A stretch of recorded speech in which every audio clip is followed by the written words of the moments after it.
I've got some updates. This is Gabby Smith with the Community Coalition Against Human Trafficking. We're doing a Christmas fundraiser in partnership with the TRB Fit Gym in Boones Creek. If you're into fitness at all, it's going to be a Christmas challenge. You can go on their Instagram. There's a link where you can sign up for it. And proceeds go to our organization for the clients that we serve, get them some Christmas goodies, and the rest of the money will be used for necessities that helps, provide services to these individuals. And then something else, we have Human Trafficking Awareness Month coming up in January. We got a lot of stuff on our schedule going on that month. One of the big things is providing as many trainings as we can to our community. So if you guys are interested in receiving a training from the coalition at your agency, we have ones that are specific to different professions. And then we will also be having a lunch and learn in January. Date and time and place will be announced soon, but we're launching our multidisciplinary team for adult services at the same time. If you have interest in being in that group, basically we're going to be focusing on outreach efforts and ways to engage our community, adult survivors of human trafficking, educating our community on signs to look for, things like that. We have a running group that's been going on for a while that focuses on youth human trafficking. If you're not on that group and you're interested in being in it, please reach out to me. We meet actually tomorrow. We meet the first Friday of every month. But this is going to be kind of similar, but we're going to be targeting our adult survivors in this region. So just reach out to me. I put my email in the chat box, but it's just gabi@ccaht.org if you are interested in any of that. Hi, I'm Dottie Green with Johnson City Recovery Center, and we are partnering with Recovery Resources and Bridge to Shore Women's Recovery for a Recovery Community Gives Back event. And what we will be doing is stuffing backpacks with socks, hand warmers, hats, gloves, anything you can think of that might be helpful to folks experiencing houselessness in our community. And so we'll meet on Sunday, December 4th from 4 to 6. We're going to provide pizza and beverages. So it'll be a time for us to socialize and for all of us in recovery and our recovery allies, and a way to give back. And I will be sending out flyers. There's one of my partners in crime, Tia. Yeah.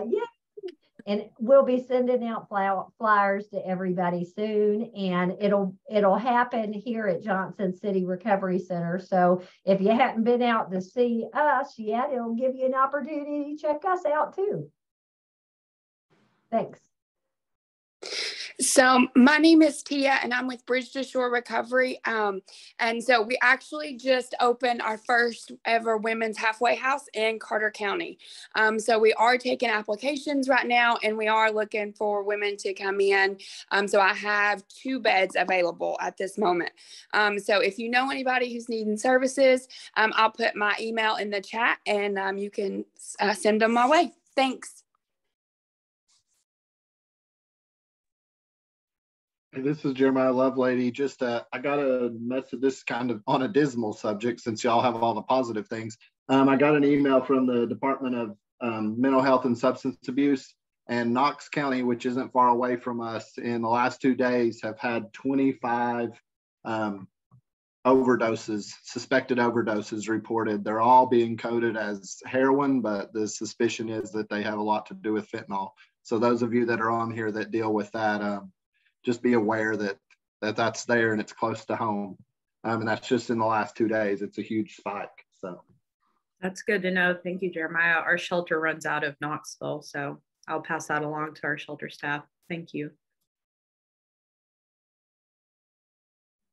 My name is Brittany Horton, and I'm with Carter County Drug Prevention. Committee B is actually going to be holding a coffee and conversations event on November 22nd from 2 to 4 p.m. We're going to have the Lifeline coordinators for our region, as well as many community resources. So if you're interested in coming and being a resource at that event, or if you just want to share this information with the individuals that you work with, that would be awesome. We're hoping to just reduce stigma, build relationships, and continue to help our community. Thanks. Brittany, can you put your information in the chat, or like your email? Yes, absolutely. And I'm also going to share a flyer that has my phone number on it as well. Perfect. Thank you. And actually, I'll go ahead and I'll jump on and share real quick. I know my parent training is already on the agenda. Thank you, Jillian, for sticking that in there. Tomorrow is the last day to register, but if at some point you hear somebody is wanting to register for that parent training, but they missed the deadline, just let me know and we can make that happen. I can sign you up through the back door. But I also wanted to let folks know that our annual fall psychiatric symposium is still going on. It's going to be on the 17th and 18th of this month in Knoxville. It is in person this year. We're very excited about that. And if you have any questions about it, please let me know, and I'll put my email in the chat as well. Thanks. This is Tracy from NetTrans. I was just going to ask Brittany Horton if she received my email, because we are interested and would like to participate in her coffee and conversation that she's having on Elizabeth. So. Yes, Tracy, I did get it. And I'll be sending out an email probably the beginning of next week just to give everybody details of where to park, what time to be there, that kind of thing. Sounds great. Thank you. Hi, everybody. My name is Savannah Lindsay. I'm a prevention specialist with Centerstone of Tennessee. And Chandler Bevins and I are here today. We are based out of Knox County, but we are working under a grant focused on family life education in rural communities. So we're just here to hopefully get some contacts up in Northeast Tennessee, because like I said, we're from Knox County. But yeah, I'll put my email in the chat if you guys have any ideas of who to contact to implement any family life education. Thank you. Savannah, will you share with us exactly what you can cover through family life education? Yes, definitely. So we are in the middle of developing a curriculum based on what the grant wants us to cover. So we cover STIs, healthy decision making. I'm blanking out, sorry. We have two curriculums that we're doing, so I'm trying to differentiate them. But effective communication, setting boundaries, healthy relationships, all those sorts of things. And everything's completely compliant with Tennessee family life law. But yeah, I can send out our flyers if anybody is interested. Savannah, I'll shoot you an email, but if you're interested in any help with anything human trafficking, domestic violence, or sexual assault related, I'm in the Family Justice Center in downtown Johnson City. Perfect. I'm on the CCR committee. Awesome. Thank you.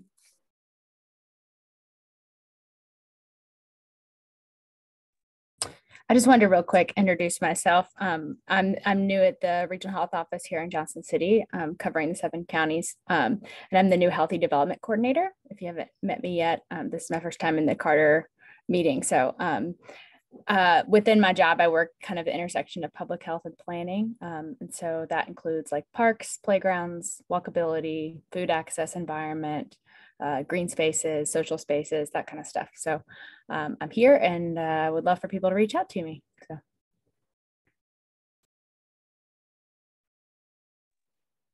Hi, my name is Marissa with Village Behavioral Health, and I just wanted to let everybody know that we do have availability in our NOVA program. So that is for ages 10 to 12, and we are a residential treatment facility for adolescents 10 to 17 with mental health or substance use issues. Thank you.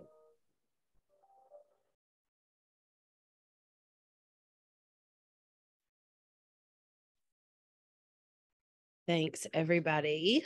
I did just put the membership form in the chat. So if you're new today, or even if you've been around for a long time, but you've never filled out a membership form, I did put that in the chat just now. So if you'll make sure and fill that out, then Brittany and Tyler will get you on our reminder lists. You'll get our emails and updates and all of those awesome things. So if you haven't already, make sure you fill out a membership form. Anybody else have anything they want to share before we jump into our speakers? One more thing, I've uploaded the flyer. It's the vaccine clinic. It's at the Day Reporting Center in Washington County, 204 Freckles Court. They'll be doing vaccines, flu, hepatitis A/B, and COVID vaccines for anyone that needs people that need that. It'll be available. It's November 28th, and it starts at 9, and it'll go till they get done, I assume.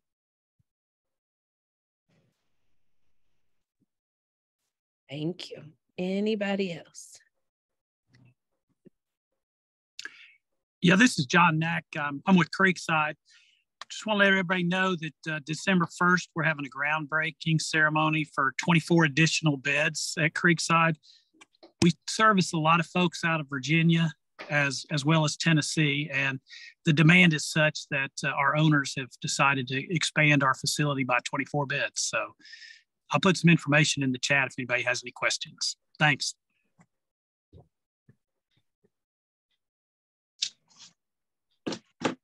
Hello, I would like to introduce myself. This is also my first time attending the Carter County meeting. I'm Chelsea Kalia. I work at the Mountain Home VA in the Homeless Veteran Program. So I cover all of Northeast Tennessee as well as Southwest Virginia. If you encounter any veterans that are insecure in their housing or are homeless in Carter County, you can reach out to me and I can put my contact information in the chat.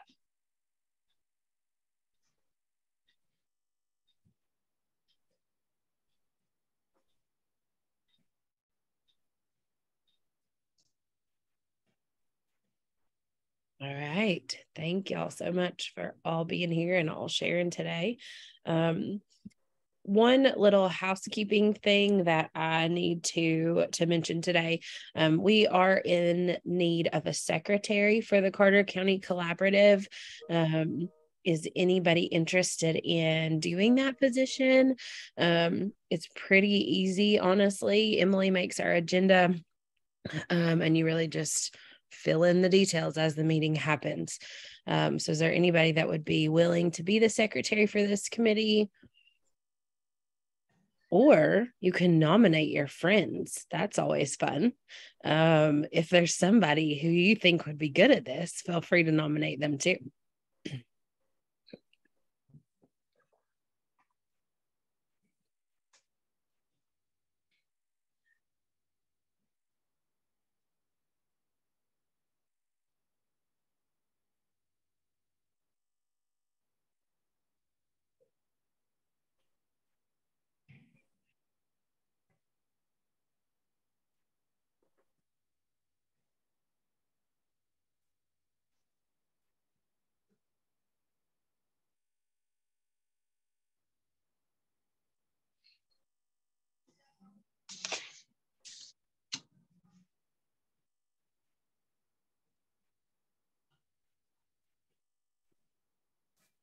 All right, y'all. So I'm going to send an email out and beg you guys to be the secretary. So prepare yourself for an email begging you to be the secretary.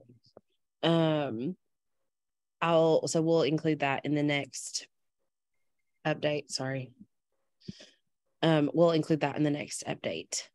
And that way y'all can think about it and talk to people that you think might be good and see if we can get somebody to be the secretary for this group. So, okay, so we're going to go ahead and move into our sharing session. Our first partner who's going to share today is Cheston West with ETSU Behavioral Health and Wellness Clinic. So, Cheston, we'll turn it over to you. Awesome, thank you. So, my name is Cheston, and I am a third-year graduate student in ETSU's clinical psychology program. So, I also work at the Behavioral Health and Wellness Clinic, which is our mental health clinic housed within the Department of Psychology at ETSU. So we have a couple of different services that we offer to people, not only students, but also individuals out in the community. So the first one I want to talk about are our assessment services. So we do a lot of psychological evaluation, assessment, and testing. in 3 different domains. So diagnostic assessments, cognitive assessments, and developmental assessments. We serve both adults and children. So this would be a good thing for like students or parents or teachers or adults or anything like that. Diagnostic assessments are largely related to mood and personality and trauma. So kids and adults can kind of come in, talk about they've been experiencing, and we can help come to some sort of decision on what likely might be going on. We also do a lot of cognitive assessments. So these are largely related to intelligence, difficulties with attention or executive functioning, learning abilities or learning deficits, and problems with thinking. So a lot of what we do see within cognitive assessments are assessing for ADHD and learning disorders.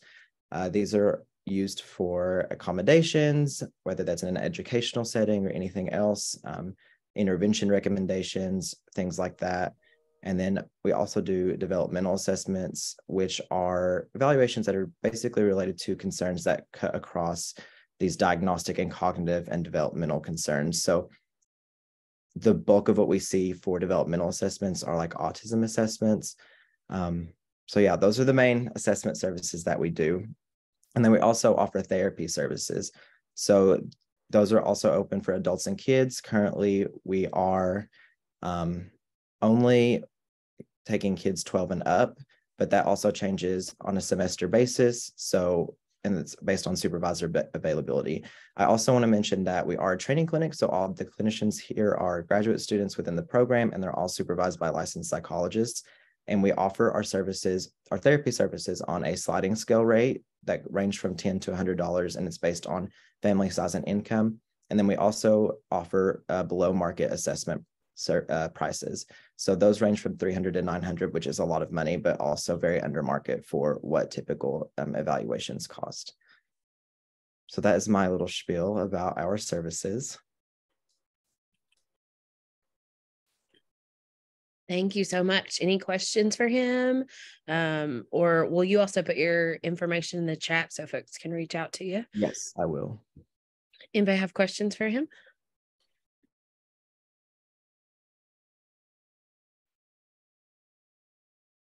And I think his flyer was shared in the minutes for the last meeting.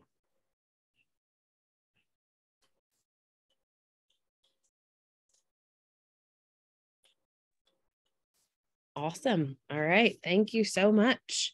Thank you. Okay. And so now we will turn it over to our second speaker of the day, Dottie Green with Johnson City Recovery Center.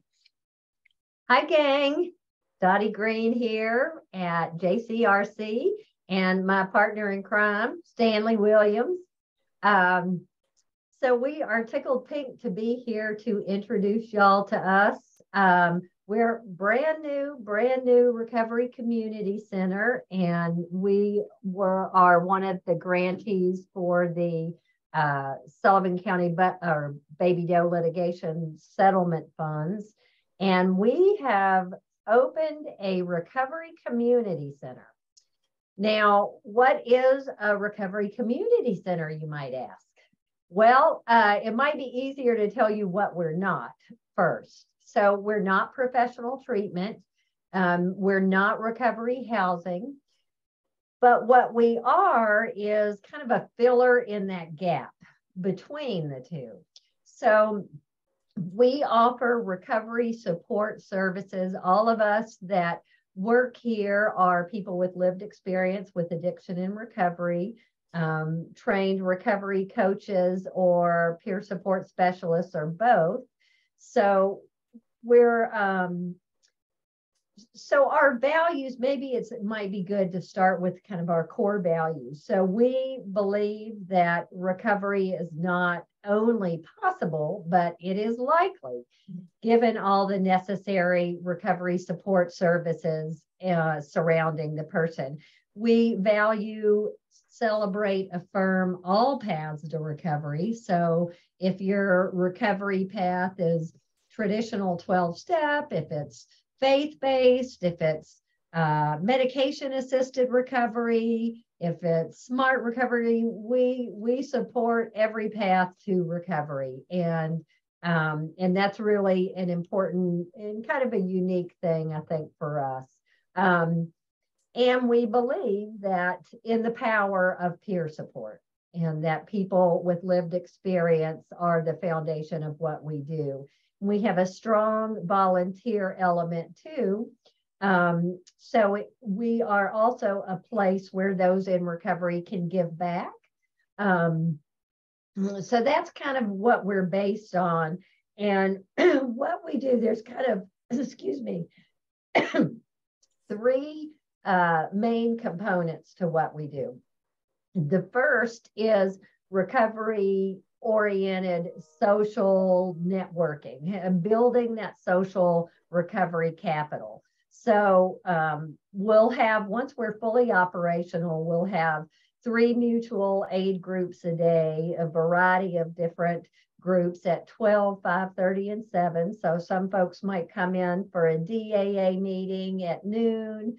5:30, they might come to a SMART recovery meeting. And 7, maybe there's a yoga for recovery going on. So we'll have a variety of mutual aid groups going when we're fully operational. So that's one piece. As I said, we are all peer support specialists or recovery coach trained. So folks can come in, and if they need a little one-on-one support for their recovery, one of us will be available to talk to somebody. They can make an appointment, but it's totally fine to walk in too. Let's see, what else? They can come. The other piece that's kind of cool about what we do is just kind of the recovery socialization. So folks can come in here anytime, get a cup of coffee, have a snack, hang out. If they want to meet with their sponsor or sponsee in this space, they can. You know, we are a safe, non-judgmental, recovery-oriented environment. So anybody can just walk in and hang out. A lot of times, you know, that folks early in recovery don't necessarily have a sober support network. So we're hoping to help build that here and have this as a safe space for folks just to be in their recovery. And we're not specific to those in early recovery. So folks in longer term recovery, it's a great opportunity, again, to give back. So there's that piece. Then we have a recovery management, education, and information piece where we'll be offering 1 to 2 information educational sessions a week on topics related to healthy recovery. And that could be, as a ETSU professor, I might invite some of my colleagues or student interns from the different departments. For example, we might invite somebody from public health to come do a training on harm reduction, safe sex, all of those kind of issues. We might have a session from one of our nursing interns on self-care. You know, how do we take care of ourselves in recovery? Because, you know, a lot of us in active addiction have not taken very good care of our physical health. So they might come in with training on important prevention checkups that are necessary, could connect folks with our dental hygiene clinic and do a educational session around dental hygiene. We might have our pharmacy students come in, do a Narcan train. I mean, whatever the recovery community needs, we're going to try to tap into our resources in the community and at ETSU to bring in weekly trainings that might be helpful. Just talked with one of my friends who is a business professional and does a lot of training for folks, and she's going to do a, you know, how do you job interview successfully? How do you build a resume? You know, those kind of things. So and if you guys have ideas, send them to me, because we want to do what's going to be most helpful to folks in recovery. So that'll be one piece that we do. And another cool thing that we're going to do, we have a computer lab. And once that's up and running, we'll have 3, 4, up to 5 computers where folks, if they need technology and internet assistance, they can come in. If they need to job search, fill out applications, get connected with resources, whatever they need, they can utilize our computer lab. Folks are welcome to come in. We'll always have a pot of coffee brewing and snacks available for folks.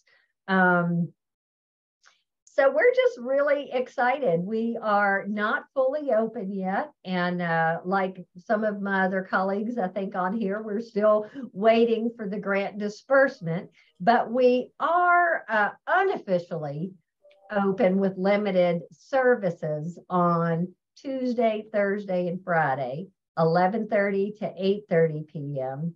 And we have I believe we have 5 different groups going on now. We have DAA, NA, Yoga for Recovery, Helpers Helping Helpers, which is a group for folks in recovery who work in the field.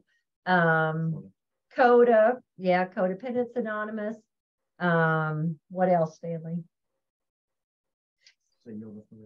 Yeah, Yoga for.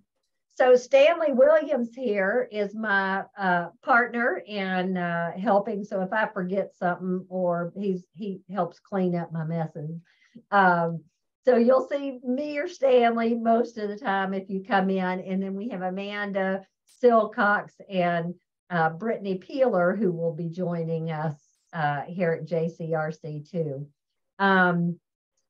Once we're fully operational, and that will be open Monday through Friday, 11 to 9 to start. We'll plan to do one social activity a month on a Saturday, probably a Saturday evening. And that could be anything from game night, spades tournament, movie night.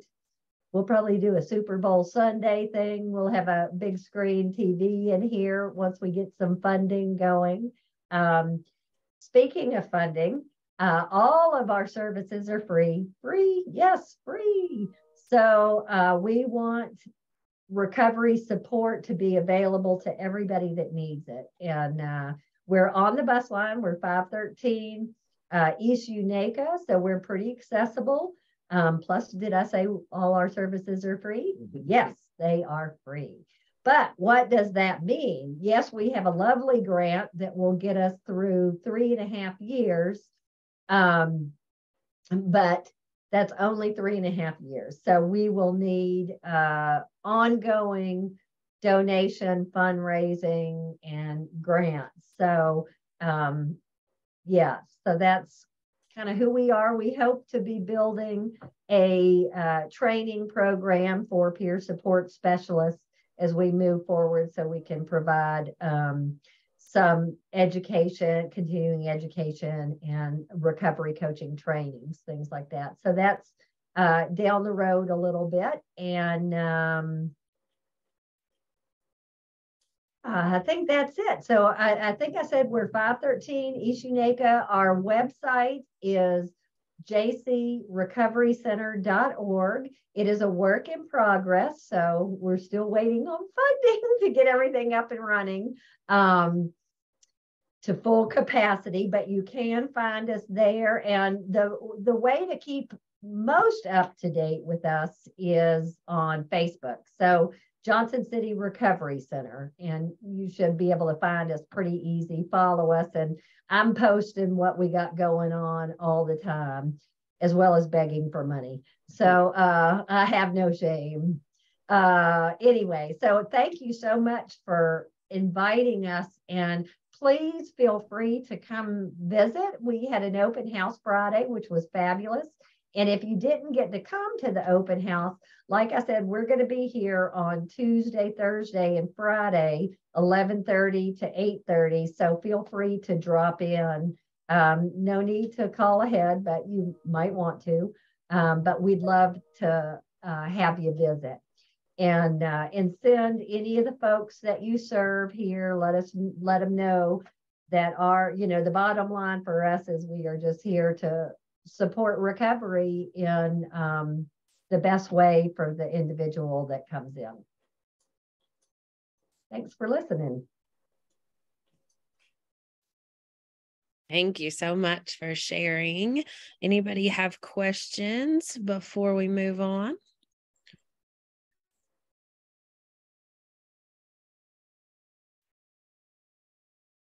Hey, Dottie, it's Jeremiah. So this is not catered to any one specific audience or anything. This is open to whoever needs it, right? Absolutely, 100%. All paths to recovery are welcomed, affirmed, and celebrated.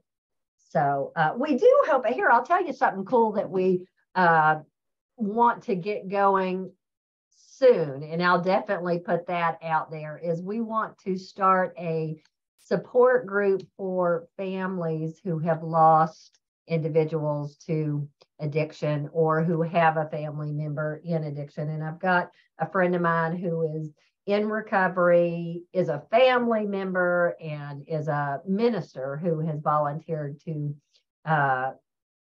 start that support group. So I'll keep y'all posted when we get that on the schedule.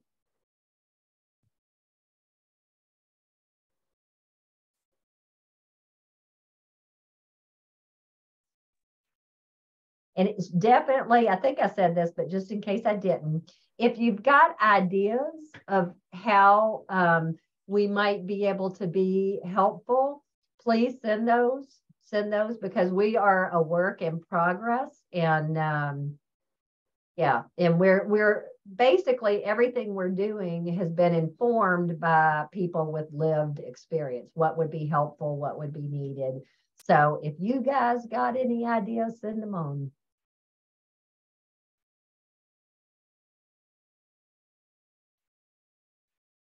Thank you. Thanks for the work you're doing and all of the amazing things you've got going on. And thanks for being here and sharing with us today.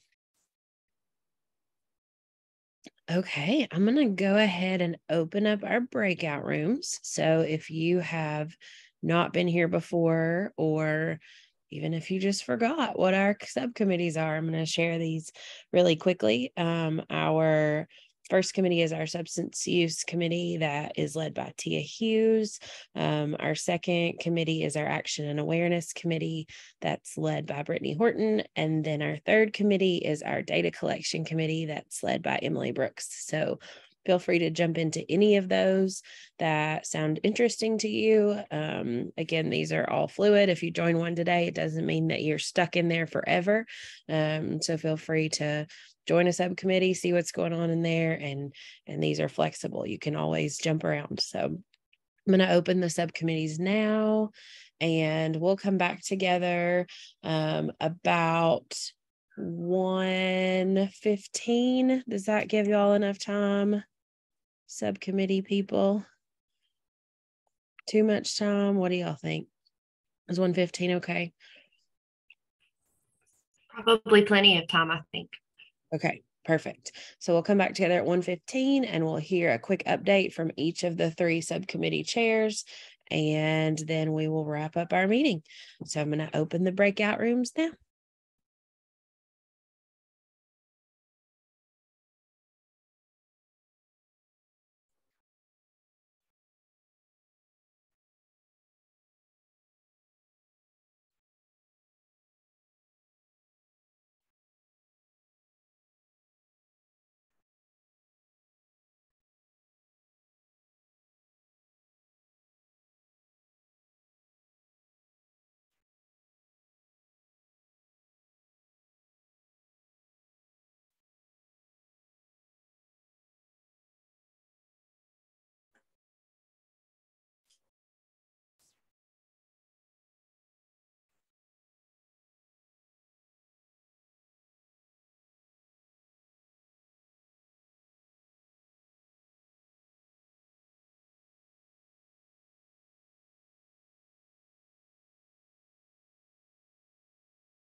Build compassion with that person one-on-one, and we're not just like throwing these people just like a million different directions.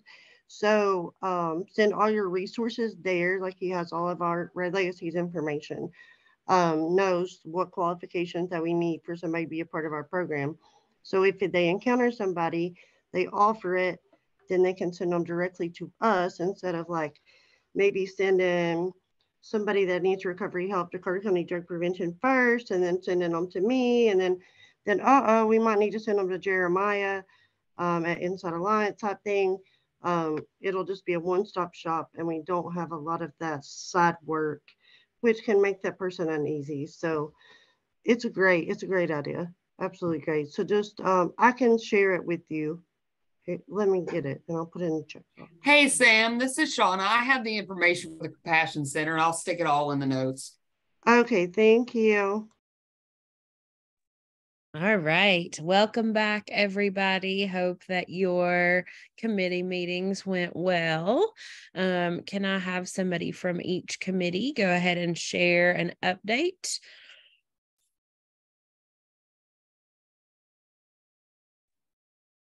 I can go first real quick. So Committee B, we are having the event November 22nd. We just talked about other resources we may want to invite to the event. And we also have decided to do it monthly, maybe themed with whatever is happening that month. So next month, we're going to stick with the theme of the holidays, and we're going to do it either the second or the third week of December, depending on what the schedule at the library looks like. That's our update. I'll go second. Someone has to remind me what our committee was, but because I can't remember. But I'm filling in for Tia. Her phone went haywire on her and she could not get back on. So anyway, we spoke of, we're going to meet again. We're going to have a separate subcommittee meeting to figure out exactly the details of how to do it. But our push is going to be to get the faith-based community involved in Narcan and preventative measures. And we're going to get our faith-based coordinator from Lifeline involved and some of the people in the community in Carter County so that we can start a push to get those people educated on what Narcan is, what the purpose of it is for, and that kind of thing. Is that Ashley Krause? Yes. She will be at the event on the 22nd. Yeah, too. and she is awesome. Yeah. Okay, and I can speak for Committee C. We've been slowly moving on trying to get our website and our logo, but thanks to the work of our committee, we voted on our logo a while ago, but I think have figured out a way to have it for free. So thanks to Shauna creating it on Canva for us. And then I talked with Julia earlier, and I'm going to be emailing her about what to upload to our webpage on the CCDP website. So hopefully we can get colors and get branded and just kind of have a logo to be known by. We talked about other ways to brand ourselves and thinking about brochures and things like that to hand out so we can just have information about our group to promote us in the community. And we also talked kind of back to our strategic plan. We always try to look at that. And it's been about 6 months since we all created our strategic plan, and there's been kind of a lot of movement in the committees and just people's changing roles. So we talked about potentially trying to get another executive committee meeting for the end of the year, just do a 6-month check-in on that plan so that we're all, operating off that strategic plan and making any progress updates or changing anything that needs to be changed. And that's all. Awesome. Thank you guys for all the work that you're doing in your committees. I love the idea of us getting together again towards the end of the year or the first of next year and just kind of looking at our strategic plan, making sure those are updated and making sure that still the places we want to go are still what's being captured on that plan. So thanks to everybody. If I can have the executive committee stay on for just a couple minutes after this meeting, we're going to talk for 1 second and then everybody else is free to go and we will see you next month. Thank you.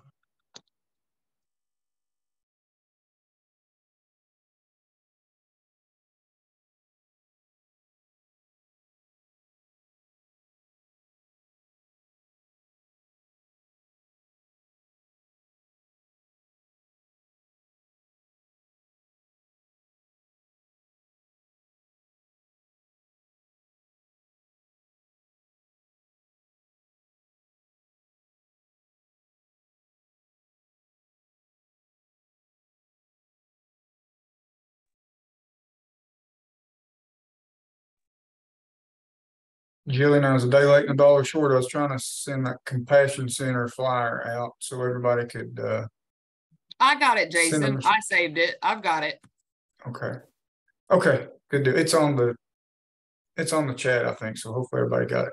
Yes, sir. I've got it. Thank All you. right. Thank y'all. Have a good one. You too.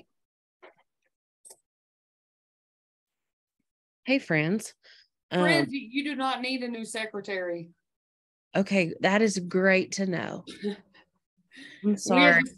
We had discussed, I think there was some discussion about other health councils and positions that whatever they do in different counties and how they kind of move.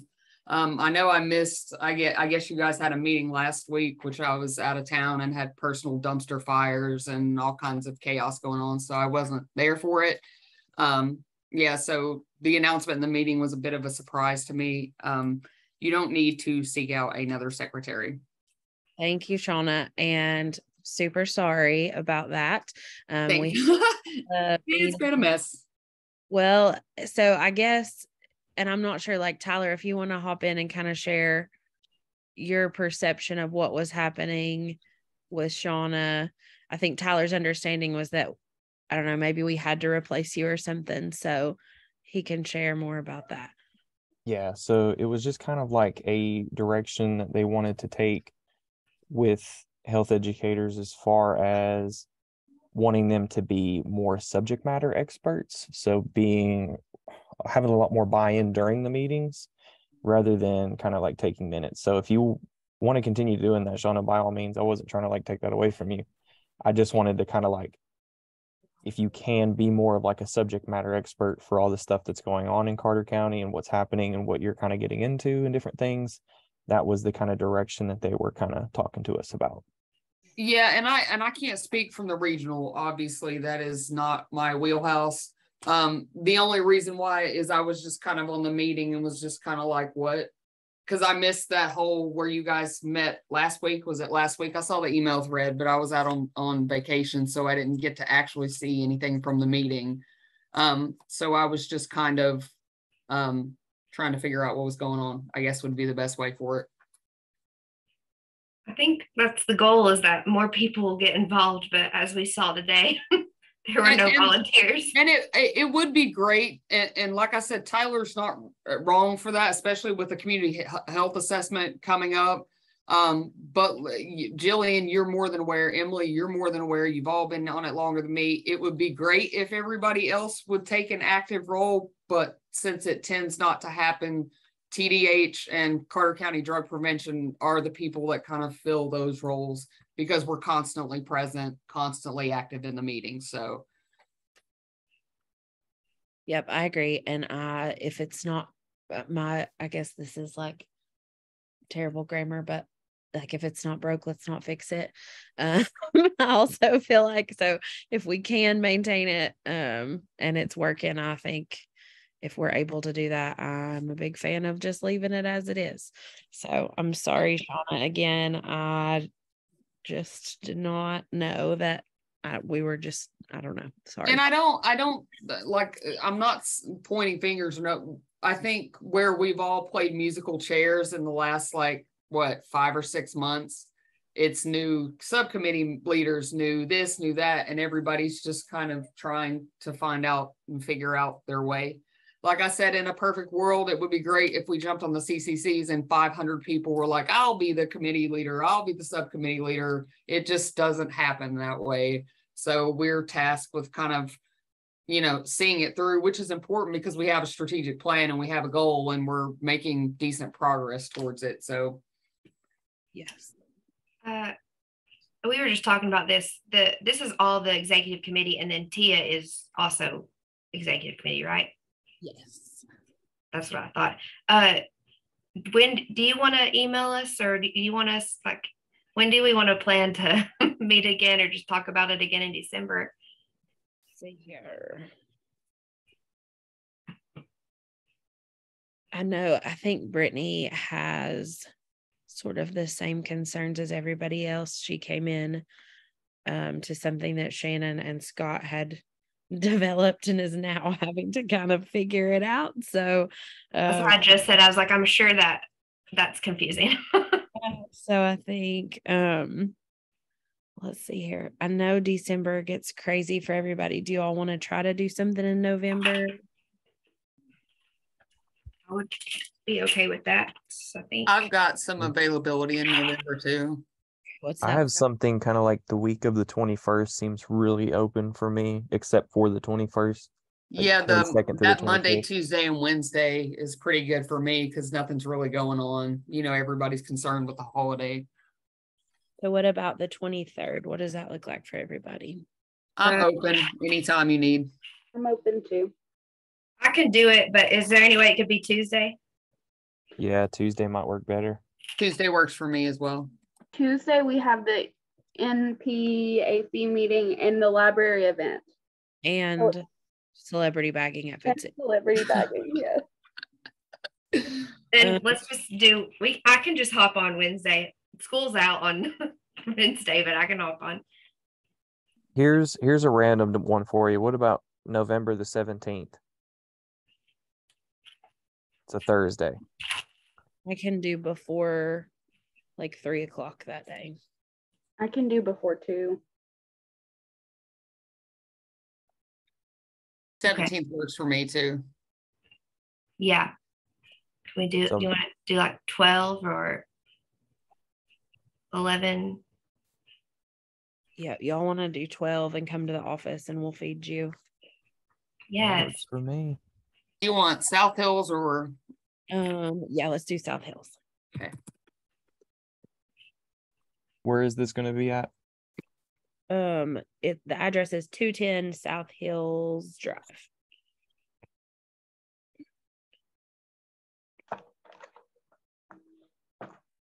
If y'all have anything you don't eat, email it to me before. And I'll send a meeting invite too. Thank you. Okay. Also, another thing, and I have no idea who this person talked to, but I guess the senior center director thought she was speaking today. Anybody know anything? Yeah, I talked to her and I said that she should come to the meeting, and I invited her to come, and I said she could speak if she wanted to, but she never told me she wanted to. I'm sorry. Communication breakdowns. Good. I guess she texted Nash, that is part of my team, and she said, Nash said, Brittany from the senior center thought she was supposed to speak today, but was hella confused when she got on and people were just introducing themselves. She wasn't sure what to do. So I was like, okay, we're sorry. Tell her something. So, well, she told me she wasn't sure if she could, because that's when they do their SALT meeting.